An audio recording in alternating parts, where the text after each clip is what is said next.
1965 का युद्ध भारत ने पाकिस्तान को घुटने टेकने पर मजबूर कर दिया। देश जोश में था और इस जीत के नायक थे 5 फीट 2 इंच के वो महामानव लाल बहादुर शास्त्री। लेकिन किसे पता था कि ताशकंद की जीत का जश्न चंद घंटों में मातम में बदलने वाला है। 10 जनवरी 1966 ताशकंद समझौते पर हस्ताक्षर करने के बाद शास्त्री जी अपने कमरे में जाते हैं। करीब 1:20 पर उन्हें अचानक खांसी आती है और दम घुटने लगता है। वह लड़खड़ाते हुए अपने निजी डॉक्टर RN चुग के पास पहुंचते हैं। डॉक्टर आते हैं, उन्हें बचाने की कोशिश करते हैं, लेकिन 1:20 पर भारत का प्रधानमंत्री दुनिया को अलविदा कह चुका था और आधिकारिक कारण हार्ट अटैक। लेकिन कहानी यहाँ खत्म नहीं होती बल्कि यहाँ से शुरू होती है। जब शास्त्री जी का पार्थिव शरीर दिल्ली पहुँचा तो उसकी पत्नी ललिता शास्त्री और परिवार दंग रह गया।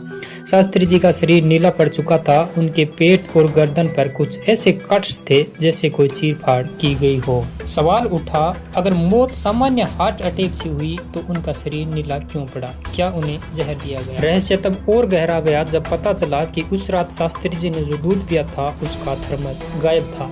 सबसे चौंकाने वाली बात, भारत सरकार ने उसका पोस्टमार्टम तक नहीं करवाया। सालों बाद जब राजनारायण समिति ने जांच शुरू की तो 2 अहम गवाह शास्त्री जी के निजी डॉक्टर RN चुग और उनके रसोइये रामनाथ गवाही देने के लिए निकलते हैं, लेकिन रहस्यमय तरीके से डॉक्टर चुग की कार का एक्सीडेंट हो जाता है और रामनाथ एक ट्रक की चपेट में आकर अपनी याददाश्त खो बैठते हैं। क्या ये सिर्फ इत्तेफाक था? आज भी ताशकंद की उस रात की फाइलें टॉप सीक्रेट हैं। क्या रूस, अमेरिका या कोई अंदरूनी ताकत उस रात ताशकंद में सक्रिय थी? लाल बहादुर शास्त्री जी की मृत्यु का राज आज भी भारतीय इतिहास में सबसे बड़ा कोल्ड केस है। आपको क्या लगता है, क्या वो एक हत्या थी? कमेंट में अपनी राय दें और ऐसी ही ऐतिहासिक गुत्थियों के लिए हमें फॉलो कर लें।